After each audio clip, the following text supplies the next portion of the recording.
ಪ್ರಭು ಯೇಸುವಿನಲ್ಲಿ ಅನುಗ್ರಹಿತರಾದ ಪ್ರಿಯರೇ, ಈ ದಿನ ಎಲ್ಲರನ್ನು ನಿರೀಕ್ಷೆಯಿಂದ, ಪ್ರಾರ್ಥನೆಯಿಂದ, ಸಂತೋಷದಿಂದ, ಪ್ರೀತಿಯಿಂದ ಸ್ವಾಗತಿಸುತ್ತೇನೆ. ನಾವೆಲ್ಲರೂ ಈ ಸಮಯ ಪ್ರಾರ್ಥಿಸುವಾಗ ಒಂದೇ ಕುಟುಂಬದ, ಒಂದೇ ಮನೆಯ ಮಂದಿಯಂತೆ ಬದಲಾಗುತ್ತಿದ್ದೇವೆ. ಪ್ರಾರ್ಥನೆಯಲ್ಲಿ, ಆಧ್ಯಾತ್ಮಿಕ ಸಂತೋಷದಲ್ಲಿ ನಿಮ್ಮ ಮನೆಯಲ್ಲಿ ವಾಕ್ಯವು ಮುಳುಗುವಾಗ ನಿಮ್ಮ ಮನೆಯಲ್ಲಿ ಉಳಿತು ಸಂಭವಿಸುತ್ತದೆ. ಒಂದು ಅನುಗ್ರಹದ ಬೆಳಕು ಬೆಳಗುತ್ತದೆ. ಆಮೇನ್. ಒಳ್ಳೆಯ ಒಂದು ದಿನವಾಗಿರಲಿ. ವಾಕ್ಯ ಆಲಿಸುವ ನಿಮ್ಮನ್ನು, ನಿಮ್ಮ ಕುಟುಂಬವನ್ನು ದೇವರ ವಾಕ್ಯದಲ್ಲಿ ಸಮರ್ಪಿಸುತ್ತೇನೆ.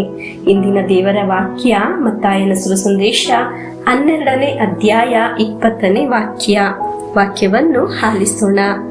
ಮುರಿದ ಜೋಡಿನಂತಹ ದುರ್ಬಲರಿಗಿಂತ ದೀನ ಬಂಧು, ನಂದಿ ಹೋಗುತ್ತಿಹ ದೀನದಲಿತರಿಗೆ ಕೃಪಾ ಸಿಂಧು, ನ್ಯಾಯ ನೀತಿಗೆ ಜಯ ದೊರಕಿಸದೆ ಬಿಡನಿವನು.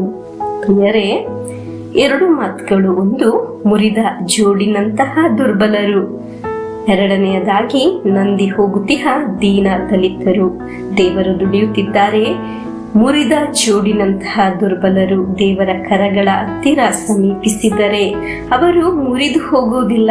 ಮನುಷ್ಯರ ಕರಗಳಲ್ಲಿ ಆದರೆ ಅವರ ಮಾತಿನಿಂದ, ಮನುಷ್ಯರ ಪ್ರವೃತ್ತಿನಿಂದ ಚುಚ್ಚು ಮಾತನಾಡಿ ಅದನ್ನು ಒಡೆದು ಮುರಿದು ಹಾಕುತ್ತಾರೆ. ದೇವರ ಕರಗಳಲ್ಲಿ ಆದರೆ ದೇವರು ಕೊಳಲು ತರ ಮಧುರ ಸ್ವರವಾಗಿ ಮಾರ್ಪಡಿಸುತ್ತಾರೆ. ಹಲ್ಲೆಲೂಯಾ. ನಿಮ್ಮ ಜೀವನ ಹೀಗೆ ಮುರಿದು ನೊಂದು ಹೋಗಿದೆಯಾ? ಬಾಡಿ ಹೋಗಿದೆಯಾ? ಆದರೆ ಅದನ್ನು ದೇವರ ಕರಗಳಲ್ಲಿ ಈ ಸಮಯ ಸಮರ್ಪಿಸೋಣ. ಪ್ರಭುವೇ, ನನ್ನ ಜೀವನದ ಈ ಅವಸ್ಥೆಯನ್ನು ನಿಮ್ಮ ಕರಗಳಲ್ಲಿ ಒಪ್ಪಿಸಿಕೊಡುತ್ತೇನೆ. ನಂದಿ ಹೋದ ದೀಪದ ತರ ಆದರೂ ಅದನ್ನು ನಮ್ಮ ಜೀವನದಿಂದ ಅದರ ಬೆಳಕನ್ನು ಕೆಡಿಸುವುದಿಲ್ಲ, ಹೊರಗೆ ಹಾಕುವುದಿಲ್ಲ. ನಮ್ಮ ಜೀವನದಲ್ಲಿ ಈ ವಾಕ್ಯವನ್ನು ಹೇಳಿ ಪ್ರಾರ್ಥಿಸುವ, ನಿನ್ನ ಜೀವನದ ಮೇಲೆ, ನಿನ್ನ ಆರೋಗ್ಯದ ಮೇಲೆ, ನಿನ್ನ ಸಂಪತ್ತಿನ ಮೇಲೆ ದೇವರ ಅನುಗ್ರಹದ ಮಳೆ ಸುರಿಯುತ್ತದೆ. ಆಮೇನ್. ಒಂದು ದೋಷವು ನನಗೆ ಬರುವುದಿಲ್ಲ, ಒಂದು ಕೆಡುಕು ಉಂಟಾಗುವುದಿಲ್ಲ, ಒಂದು ಅನರ್ಥವು ನನ್ನ ಗುಡಾರವನ್ನು ಮುಟ್ಟುವುದಿಲ್ಲ ಎಂದು ಪ್ರಾರ್ಥಿಸಿರಿ.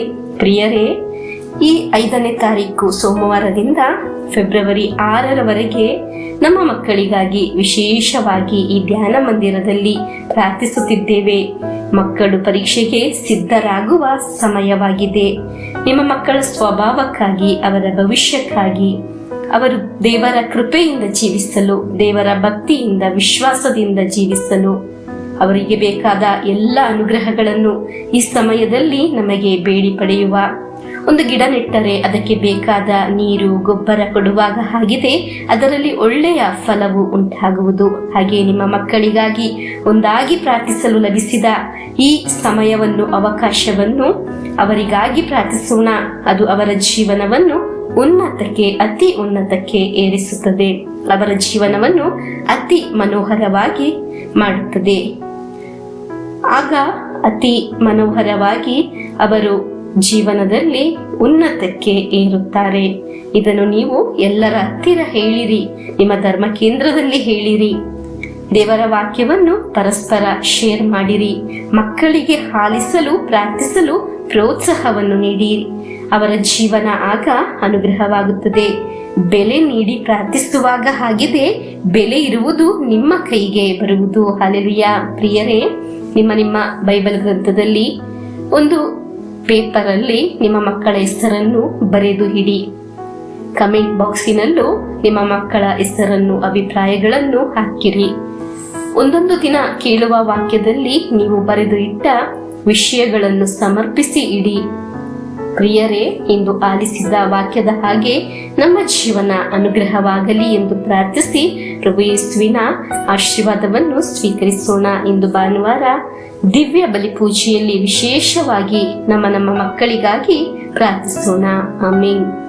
ನಮ್ಮ ಪ್ರಭು ಯೇಸು ಕ್ರಿಸ್ತರ ವರಪ್ರಸಾದವು, ದೇವರ ಪ್ರೀತಿಯು, ಪವಿತ್ರಾತ್ಮರ ಅನ್ಯೋನ್ಯತೆಯು ನಮ್ಮೊಡನೆ ಇರಲಿ. ರೋಗಗಳಿಂದ, ಅಪಘಾತದಿಂದ, ದುರ್ಮರಣದಿಂದ, ಅಗಾಲಿದ ಮರಣದಿಂದ, ಅಸೂಯೆಯಿಂದ, ಮೋಸೆ ವಂದನೆಯಿಂದೆല്ലാം ದೇವರು ನಮ್ಮನ್ನು ಸಂರಕ್ಷಿಸಲಿ. ಹಾಲೆಲೂಯಾ. ಆಮೇನ್.